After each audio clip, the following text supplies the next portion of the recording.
Assalamualaikum warahmatullahi wabarakatuh. Perkenalkan, nama saya Muhammad Ridwan Dermawan dari mahasiswa Universitas Teknologi Bandung. Saat ini saya sedang menempuh mata kuliah Professional Development.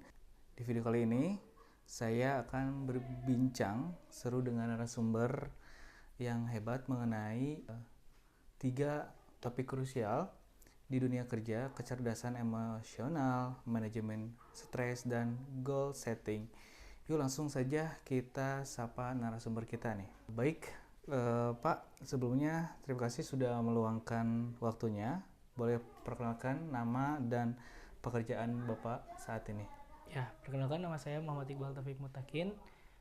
Saya bekerja di PT Sawang Kulung Ujo, yang dimana di PT Sawang Kulung Ujo saya di posisi Human Resource Development atau HRD, yang bergerak di bidang SDM dan legal ketenaga kerjaan. Wah, menarik sekali ya. Kalau boleh tahu, sudah berapa lama Bapak bergelut di bidang ini dan biasanya kesehariannya itu menangani apa saja sih?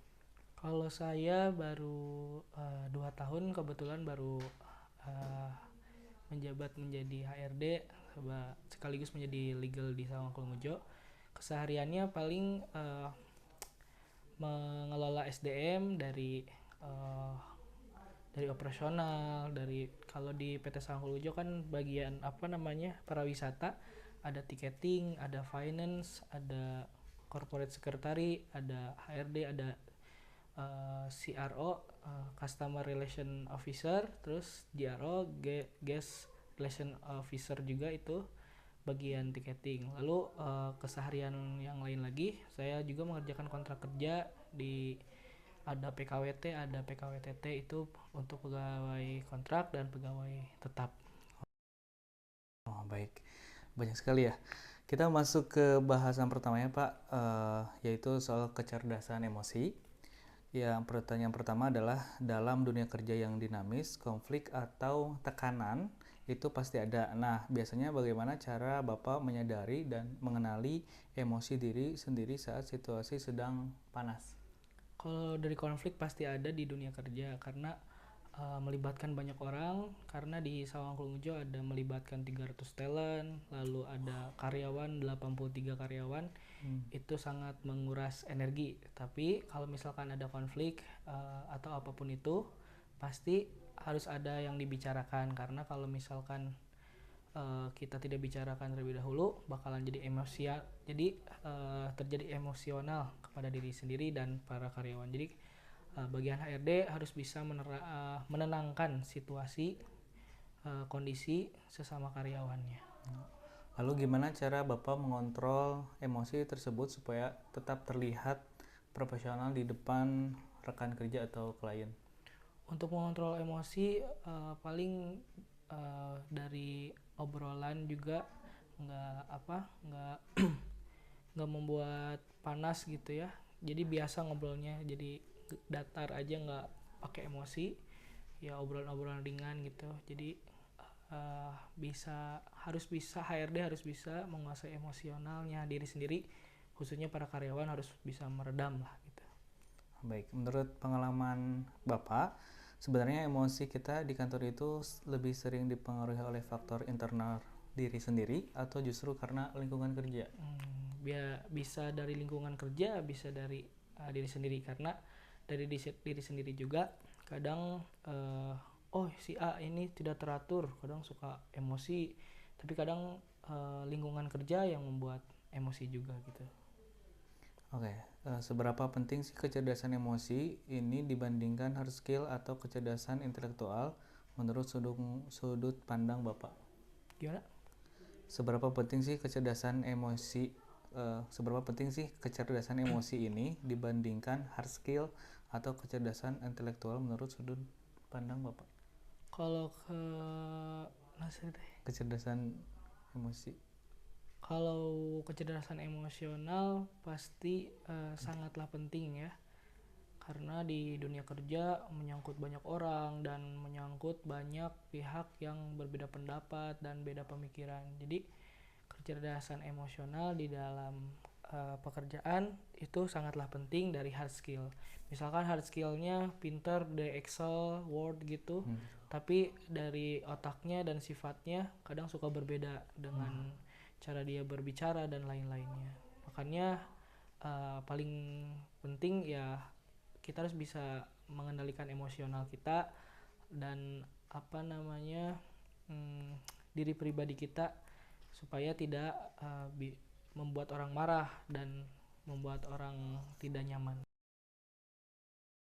Nah, bicara soal tekanan, pasti erat kaitannya dengan stres. Kita lanjut ke topik manajemen stres ya Pak. Pertanyaan selanjutnya, pernah nggak sih Bapak itu merasa sangat stres karena pekerjaan? Boleh ceritain sedikit momen itu? Kalau stres sih pasti ada ya di semua pekerjaan, di semua sektor, di semua bidang.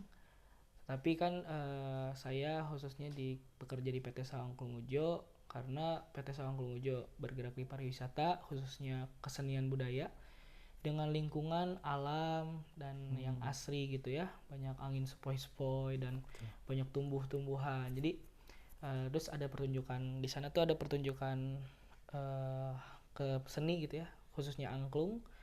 Itu kan ada pertunjukan angklung. Kadang kalau misalkan lagi stres tentang pekerjaan yang lagi padat-padatnya, kita bisa nonton dulu kadang nonton dulu terus menghirup udara-udara dari tumbuhan-tumbuhan itu membuat kita jadi enjoy kembali. Kadang sesudah ngetik pusing, lihat pertunjukan, lihat lingkungan yang sangat asri dan seger, itu bisa menghilangkan rasa stresnya. Paling di PT kami lebih banyak bahagianya gitu ya daripada stresnya gitu. Alhamdulillah. Luar biasa ya. Biasanya tanda-tandanya apa kalau Bapak mulai merasa burnout atau stres berlebih?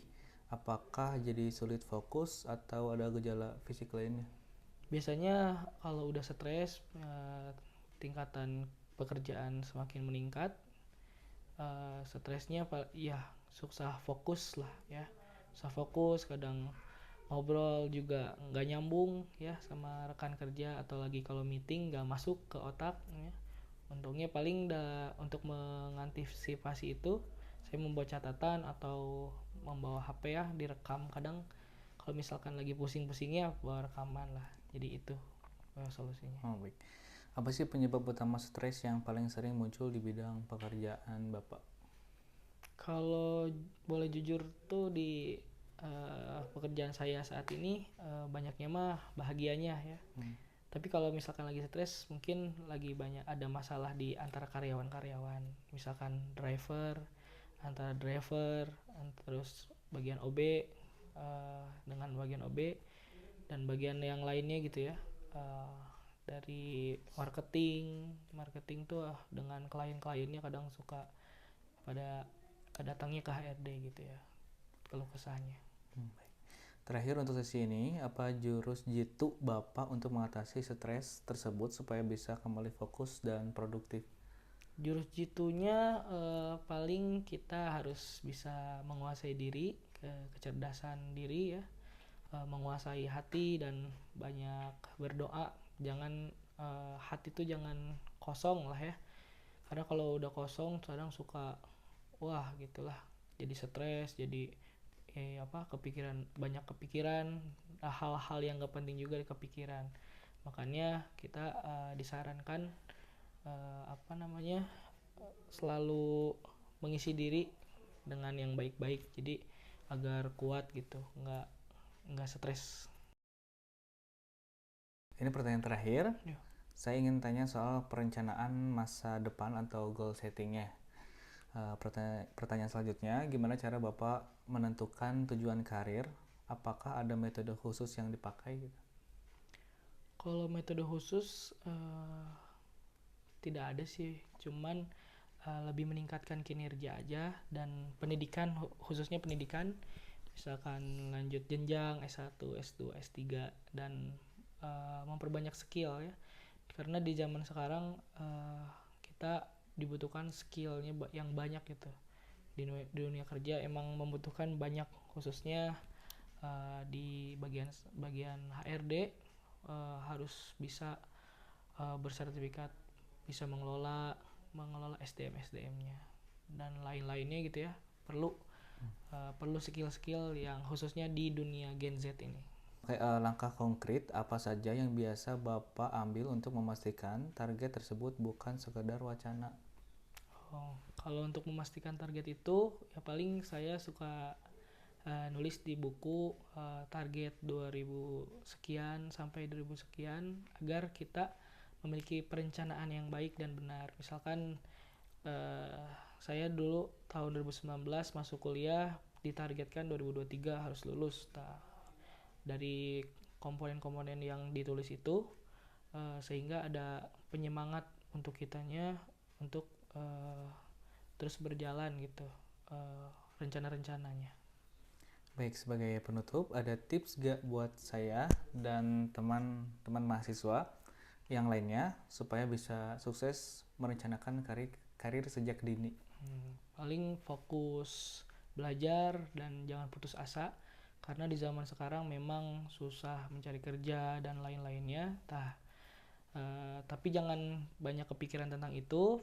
Pokoknya fokus pada diri pribadi, membentuk diri pribadi menjadi manusia yang berguna gitu ya. Banyak pengalamannya, banyak ilmu-ilmunya, dan banyak mencoba. Jangan takut gagal, jangan patah semangat. Karena di dunia sekarang memang banyak persaingan yang sangat ketat. Jadi kita harus membuat diri kita pantas menjadi yang terbaik gitu. Baik, terima kasih banyak Bapak atas wawasan dan sharing pengalamannya yang sangat luar biasa hari ini. Banyak banget pelajaran yang bisa kita ambil, terutama soal pentingnya menjaga mentalitas di dunia kerja. Semoga obrolan ini bermanfaat buat teman-teman semua yang menonton. Saya Rifdan, pamit undur diri. Sampai jumpa di lain kesempatan. Bye bye. Assalamualaikum warahmatullahi wabarakatuh.